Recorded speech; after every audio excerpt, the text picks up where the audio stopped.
Hey guys, it's Alicia with WTI. If you're like me and struggle with oily skin, you may be looking for a way to help calm that oil down.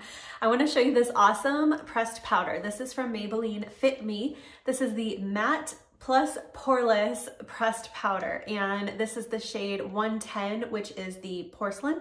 So if you've got really light skin, this is an awesome option because it actually is very light. What I like about this powder is that it does an amazing job to reduce oil and shine. So I like to just put it right over my regular foundation, especially in the T-zone where it gets really oily. It's also a really nice coverage, so it actually helps to cover blemishes and dark spots and things like that. So it really works well with your foundation to give you the coverage you need, but also be nice and light and not too heavy or cakey. So it comes with a little application sponge, and it has a mirror in the compact, which is great.